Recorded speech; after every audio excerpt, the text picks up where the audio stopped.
आप देख रहे हैं नवभारत टाइम्स और मैं हूं आपके साथ सोनम चौधरी। आज हम इस खास चर्चा में बात करेंगे महिलाओं के गर्भधारण को लेकर, खासकर जो महिलाएं 30 की उम्र के बाद बच्चे करना चाहती हैं, उन्हें किन किन बातों का ध्यान रखना चाहिए और कैसे चैलेंजेस उनको फेस करने पड़ सकते हैं, इस पर हम बात करेंगे। तो इस पर बात करने के लिए हमारे साथ जुड़ी हैं doctor Preeti Agarwal, medical director obstetrics and gynaecology, motherhood hospital Gurgaon से।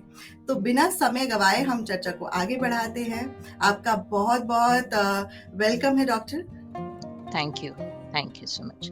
तो डॉक्टर, मैं पहला सवाल आपसे ये जानना चाहूंगी कि ऐसा कहा जाता है कि 30 की उम्र के बाद प्रेगनेंसी यानी कि गर्भ धारण करना मुश्किल हो जाता है, खासकर लेट 30s में या 35 के बाद। ऐसा क्यों कहा जाता है? देखिए, ये ज़रूर है कि 20 से 25 की उम्र बहुत हेल्दी मानी जाती है प्रेग्नेंट होने के लिए या गर्भ धारण करने के लिए। 30 के बाद बोलते हैं कि थोड़ा सा मुश्किल है, लेकिन 30 से 35 भी इतना मुश्किल समय नहीं है।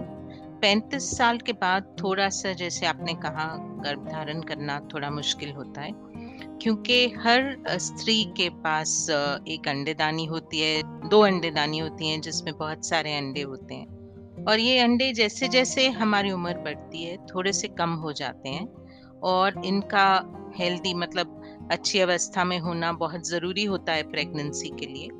तो क्योंकि ये अंडे कम होते जाते हैं, तो एक समय के बाद थोड़ा सा कंसीव करने में एक तो मुश्किल आ सकती है। दूसरा, जैसे जैसे उम्र बढ़ती है तो प्रेगनेंसी में और भी थोड़ी मुश्किलें आ सकती हैं, जैसे थोड़ा सा शुगर का बढ़ना, जिसको जेस्टेशनल डायबिटीज बोलते हैं, या बीपी का बढ़ना, जिसको प्रेगनेंसी इंड्यूस्ड हाइपरटेंशन बोलते हैं। तो ऐसी प्रॉब्लम्स भी उम्र के साथ थोड़ा सा बढ़ सकती हैं। तीसरी एक चीज जो हो सकती है कि क्योंकि अंडे कम हो जाते हैं या अच्छे अंडे कम हो जाते हैं, कभी कभी हम देखते हैं कि जो बच्चे आप कंसीव कर रहे हैं उस उम्र के बाद, उनमें ज्यादा डेवलपमेंटल डिफेक्ट्स या क्रोमोसोमल डिफेक्ट्स या डिसऑर्डर्स जिसको हम बोलते हैं, वो ज्यादा हो सकते हैं। ये सब प्रॉब्लम्स हैं जो हमें 35 के बाद थोड़ी ज्यादा हो सकती हैं। तो डॉक्टर, जैसे आपने बताया कि 30s और 35 के बाद जो प्रेगनेंसी करते इतना रिस्क फैक्टर नहीं होता है, लेकिन फिर भी कुछ धारणाएं हैं जिसमें महिलाओं को 30 से पहले बच्चे करने के लिए बोला जाता है। ऐसे में और कौन-कौन से फैक्टर्स, अगर 30 के बाद महिलाओं को प्रेगनेंसी में दिक्कत आती है तो वो कौन-कौन से हो सकते हैं? इस बारे में थोड़ी सी जानकारी हमारे दर्शकों के लिए।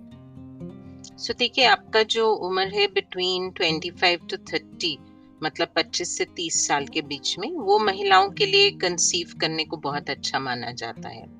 लेकिन आजकल जैसे हम देखते हैं कि महिलाएं भी पढ़ती हैं, उनको भी हायर स्टडीज करने होते हैं, वो भी जॉब्स करती हैं, वो भी अच्छी पोजीशंस पे हैं, तो वो ऐसा नहीं कर पाती कि वो 25 और 30 के बीच में प्रेगनेंसी प्लान करें। तब तक तो पढ़ाई और जॉब वही, तो वो ज्यादा सेटल होती हैं परहैप्स 30 साल के बाद, और तभी वो प्रेगनेंसी प्लान कर पाती हैं।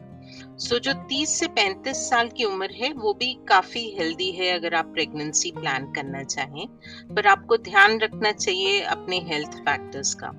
कुछ लोग के लिए वो भी मुश्किल होता है, वो 35 के बाद प्लान करते हैं, और कुछ लोगों की लेट मैरिज या कुछ होती है आजकल, तो कभी 40 साल तक भी उम्र हो जाती है। तो इन सब चीजों के लिए हमें ये ध्यान रखना है कि हमारी हेल्थ बहुत अच्छी है, तो कोई डिजीजेस जैसे डायबिटीज वगैरह वो हमें ध्यान रखना है। तो लाइफस्टाइल डिजीजेस हैं ये, तो इसलिए अगर हम अपनी हेल्थ का ध्यान रखें, मतलब हम एक्सरसाइज करें रेगुलरली, एक हेल्दी वेट मेंटेन करें, और साथ में देखें कि हमारी डाइट बहुत न्यूट्रिशियस है, उसमें जंक फूड वगैरह कम है, और विटामिन्स और वाले फूड्स थोड़े ज्यादा हैं, जैसे हम वेजिटेबल्स, फ्रूट्स वगैरह को अच्छे से सेवन कर रहे हैं, नट्स वगैरह ले रहे हैं, सीड्स ले रहे हैं अच्छे से, जो हमारी इंडियन कल्चर में बहुत एंशिएंट टाइम से हेल्दी डाइट फॉलो होती है। तो अगर वो सब हम फॉलो कर रहे हैं ठीक से, तो फिर हम अपनी हेल्थ स्टेटस को ठीक रख सकते हैं। इसके साथ साथ बहुत अच्छा ये भी है कि अगर हमें लग रहा है कि हम अभी प्रेगनेंसी नहीं प्लान कर पाएंगे, हमें थोड़ा टाइम लगेगा, तो एक किसी अच्छे गायनोकोलॉजिस्ट या एक अच्छे फिजिशियन से हम मिल लें, और कुछ टेस्ट होते हैं जिसे हम करा के ये देख सकते हैं कि हमारा हेल्थ स्टेटस ठीक है, कुछ ऐसी चीज तो नहीं है जिसे हमें करेक्ट करना है। और जब भी हम प्रेगनेंसी प्लान करें तो तब हमें थोड़ी सी प्रिकॉशंस लेनी होती हैं। तो प्लान करने से करीब 3 महीने पहले हमें डॉक्टर को जरूर मिल लेना चाहिए। कुछ विटामिन्स वगैरह, प्रीनेटल विटामिन्स वो प्रिस्क्राइब करते हैं, तो वो जरूर शुरू कर देना चाहिए। तो ये सब जनरल चीजें हैं जो हम जरूर कर सकते हैं ध्यान रखने को, कि हमारी प्रेगनेंसी जर्नी जो है वो हेल्दी हो, उसमें कोई प्रॉब्लम्स ना हो। ओके डॉक्टर, जैसे आपने कहा कि एक मॉनिटरिंग ज़रूरी है अपनी हेल्थ के लिए। अब जैसे आजकल एक लाइफस्टाइल ही कह लें कि सेटलमेंट में बहुत टाइम लग जाता है, तो 35 के बाद लेट 30s में जो महिलाएं प्रेगनेंसी कंसीव कर चुकी हैं, प्रेग्नेंट हो चुकी है, तो उन्हें किन बातों का ध्यान रखना चाहिए, इस बारे में भी ज़रा हमारे दर्शकों को बताइए। तो जो 35 से ऊपर होती हैं महिलाएं जो कंसीव कर चुकी हैं, उन्हें ये ध्यान रखना है कि वो रेगुलरली किसी एक जगह, किसी एक हॉस्पिटल में, किसी एक डॉक्टर के साथ अपना एक अटैचमेंट रखें, जिससे वो रेगुलर अपने विजिट्स, एंटीनेटल विजिट्स पे जाएं। उसके साथ साथ, जैसे हमने पहले भी बताया आपको, वो अपनी डाइट, अपनी एक्सरसाइज का डॉक्टर से पूछ के प्रेगनेंसी के अकॉर्डिंग उन चीज़ों को फॉलो करें। और ये भी ध्यान रखना है कि लाइफस्टाइल उनका बहुत इम्पोर्टेंट है, बिकॉज उनको थोड़ा सा ज्यादा रिस्क है। एक तो 35 के बाद थोड़ा सा रिस्क होता है मिसकैरेजेस का, तो अर्ली प्रेगनेंसी में थोड़ा जो भी प्रिकॉशंस डॉक्टर बताएं वो उनको ध्यान से रखनी है। उसके बाद थोड़ा सा रिस्क होता है बेबी में कंजेनिटल मैलफॉर्मेशंस और डेवलपमेंटल डिसऑर्डर्स का। तो फिर जो इन्वेस्टिगेशंस उनको डॉक्टर बताएं टाइम से टाइम, जैसे आजकल बहुत सारे टेस्ट होते हैं जिसमें हम डिटेक्ट कर सकते हैं कि बेबी नॉर्मल है, हेल्दी है, उसमें कोई प्रॉब्लम नहीं है, या कुछ ऐसी प्रॉब्लम है जिसमें पेशेंट को कुछ एक्शन लेने की जरूरत है। तो वो टेस्ट उनको पता होने चाहिए और उनको टाइम से वो कराने चाहिए।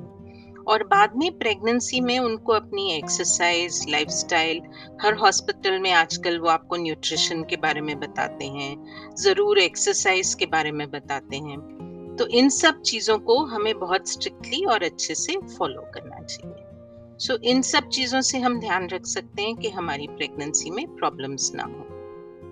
जी डॉक्टर, जैसे आपने बताया कि 35 के बाद लेट 30s में जैसे जो महिलाएं कंसीव कर रही हैं, उनके जो बेबी होता है उनमें डेवलपमेंट इश्यूज आ जाते हैं, कुछ विकृतिज हो सकती हैं, तो उस बारे में जरा खुल के बताइए कि क्या क्या फेस करना पड़ सकता है और कैसे वो बच सकते हैं। सो देखिए, इसमें सबसे इम्पोर्टेंट है एक कंडीशन जिसको हम डाउन सिंड्रोम बोलते हैं, जिसमें बेबी थोड़ा सा मेंटली सबनॉर्मल हो सकता है या बेबी में डिफेक्ट्स हो सकते हैं। और पूरी दुनिया में इसके लिए 12 हफ्ते पे एक चेकअप होता है, जिसमें एक अल्ट्रासाउंड होता है, कुछ ब्लड टेस्ट होते हैं। सो ये एक मेजर प्रॉब्लम है जो हम डिटेक्ट कर सकते हैं 12 हफ्ते पे। इसके साथ साथ और भी बहुत सारे क्रोमोसोमल डिफेक्ट्स और डिसऑर्डर्स हैं जो पहले से डिटेक्ट हो सकते हैं। सो ये सब टेस्ट हैं जो हैं अवेलेबल हमारे लिए, और जो पहले ट्राइमेस्टर में ही, पहले 3 महीने में ही हमें बहुत कुछ बता देते हैं कि कोई प्रॉब्लम नहीं है। इससे पहले भी हमें, जब हम डॉक्टर के पास जाते हैं तो वो हमसे एक डिटेल्ड हिस्ट्री लेते हैं, जिसमें हमारी पर्सनल लाइफ के बारे में पूछना जाता है, जिसमें हमारी फैमिली में कोई अबनॉर्मल बेबीज तो नहीं है, हमारे एज क्या है, दोनों पार्टनर्स के फैमिलीज में कोई अबनॉर्मल बेबीज हैं जिसकी वजह से कोई प्रीनेटल टेस्टिंग या किसी चीज की हमें जरूरत है, तो वो भी डॉक्टर पहले से पता कर लेते हैं। और ऐसे फीटल मेडिसिन स्पेशलिस्ट और टेस्ट अवेलेबल हैं जिससे पहले से चेक करा जा सकता है कि हमें कोई जेनेटिक डिसऑर्डर का रिस्क तो नहीं है।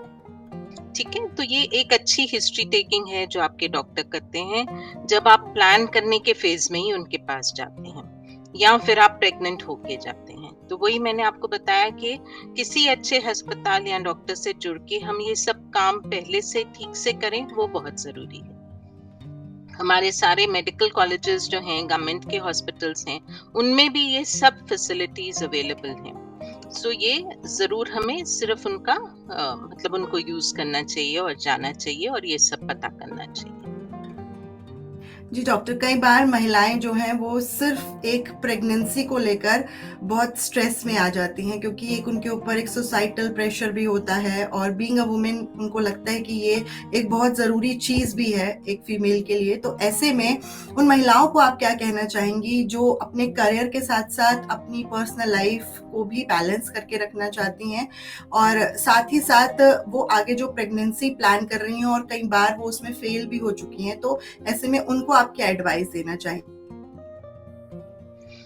देखिए, सबसे इम्पोर्टेंट बात है कि महिलाएं जो हैं वो किसी भी हाल में किसी से कम नहीं है, तो उनको ज़रूर अपना करियर अपॉर्चुनिटीज़, अपनी स्टडीज़ उनको परस्यू करना चाहिए।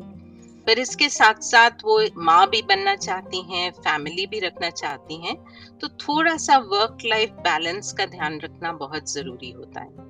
तो अगर हम एक काम कर रहे हैं और हमें पता है कि हम थोड़े दिन बाद प्रेगनेंसी प्लान कर सकेंगे, अभी नहीं प्लान करना चाहेंगे, पर we definitely want to have a family, मतलब हम फैमिली ज़रूर करना चाहते हैं, तो हमें पहले से अपनी हेल्थ का ध्यान रखना है, अपनी लाइफस्टाइल का ध्यान रखना है, अपनी एक्सरसाइज का ध्यान रखना है, कुछ टेस्ट करा लेने हैं ये चेक करने को कि हमारी ओवरीज ठीक से काम कर रही हैं, कि हमारा यूट्रस ठीक है, कि कोई प्रॉब्लम्स नहीं है, कि अगर मैं थोड़े दिन बाद कंसीव करना चाहती हूँ तो मेरे पास क्या ऑप्शंस हैं, क्या मुझे कोई मुश्किल होगी इस चीज में, तो मुझे कब कंसीव करना चाहिए। तो ये आजकल कुछ टेस्ट होते हैं जो डॉक्टर आपके लिए करा सकते हैं और उनसे आपको बता सकते हैं कि आपका हेल्थ स्टेटस क्या है या आपको क्या इम्प्रूव करना चाहिए।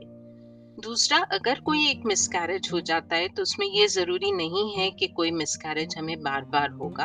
हम उसमें बहुत सारी प्रिकॉशनरी चीज़ें कर सकते हैं, जिससे हम मिसकैरेज को अवॉइड कर सकते हैं।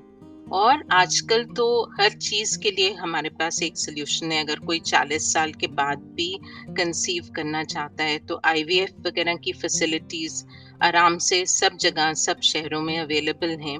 अच्छे डॉक्टर हैं, तो ऐसा नहीं है कि कोई कंसीव नहीं कर सकता। तो घबराने की कोई ज़रूरत नहीं है, पर हाँ, ठीक समय पे ठीक हेल्प लेने की ज़रूर आवश्यकता है। जी डॉक्टर, बहुत सही इन्फॉर्मेशन आपने दी। तो चलते-चलते आपसे एक लास्ट सवाल मैं ये जानना चाहूँगी कि आप क्या टिप्स देना चाहेंगे उन महिलाओं को जो लेट प्रेगनेंसी प्लान करने का सोच रही हैं आज के समय में? सबसे इम्पोर्टेंट है कि सबसे पॉजिटिव रहिए। इस चीज में घबराने की कोई जरूरत नहीं है।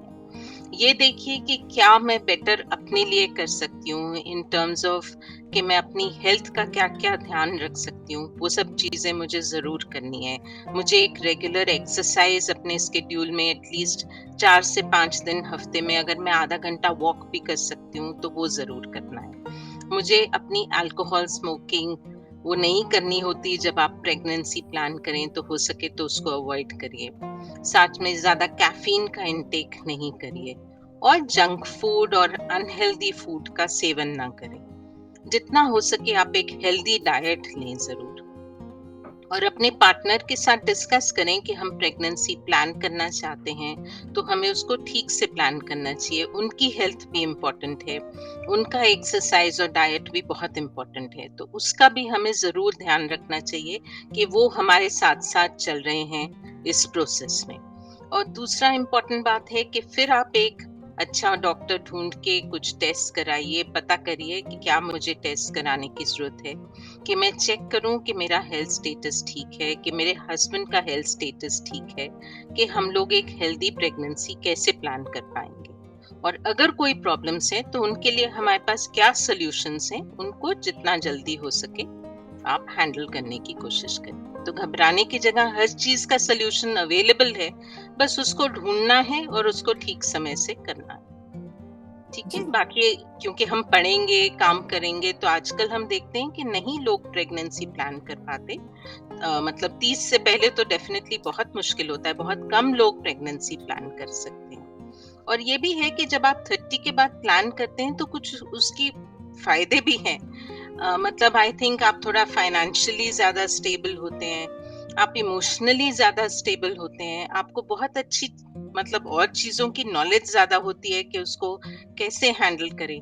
और अगर आप स्टेबल हैं तभी आप एक हेल्दी प्रेगनेंसी प्लान कर पाएंगे, एक हेल्दी फैमिली मतलब कर पाएंगे, तो that's a good thing also, घबराने की बात नहीं है। अगर आप भी 30 की उम्र या 30 के बाद प्रेगनेंसी प्लान कर रही हैं तो उम्मीद करते हैं कि ये सेशन आपके बेहद काम आएगा। साथ ही में हमारे साथ जो डॉक्टर जुड़ी हैं उनका भी बहुत बहुत धन्यवाद। इन्होंने हमारे साथ बहुत सारी अहम जानकारियां शेयर की हैं। इसी तरह हम आपके लिए कई और अहम टॉपिक्स पर चर्चा करते रहेंगे। फिलहाल अभी के लिए बस इतना ही, फिर मिलेंगे दोबारा। तब तक के लिए आप अपना ध्यान रखिए। Take care, bye bye. शुक्रिया।